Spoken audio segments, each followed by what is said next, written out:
Reading quotes in life lessons is like conversing with the finest minds of past centuries. Turn knowledge into an advantage with these life lessons.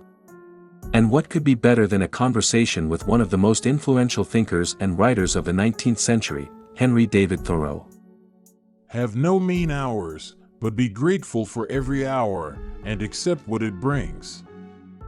The reality will make any sincere record respectable.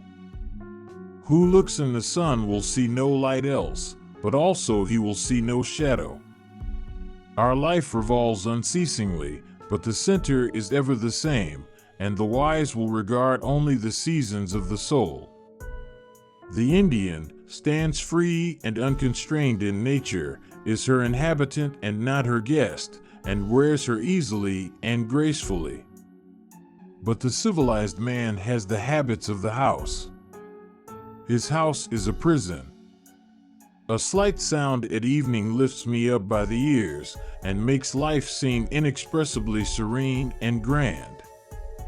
It may be Uranus, or it may be in the shutter. One cannot too soon forget his errors and misdemeanors. To dwell long upon them is to add to the offense.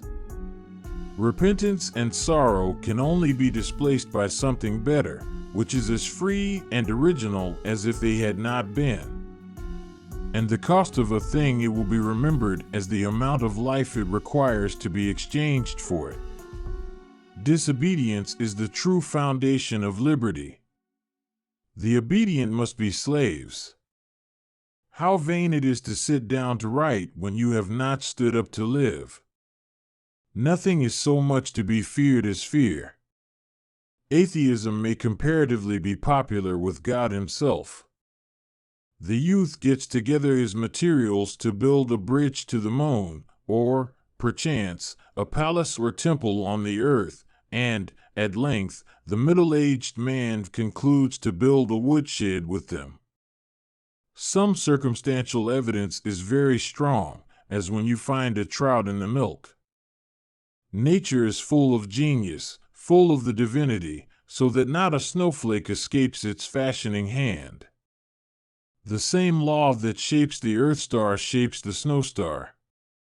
As surely as the petals of a flower are fixed, each of these countless snow stars comes whirling to earth, these glorious spangles, the sweeping of heaven's floor. That man is richest whose pleasures are the cheapest. It is in vain to dream of a wildness distant from ourselves.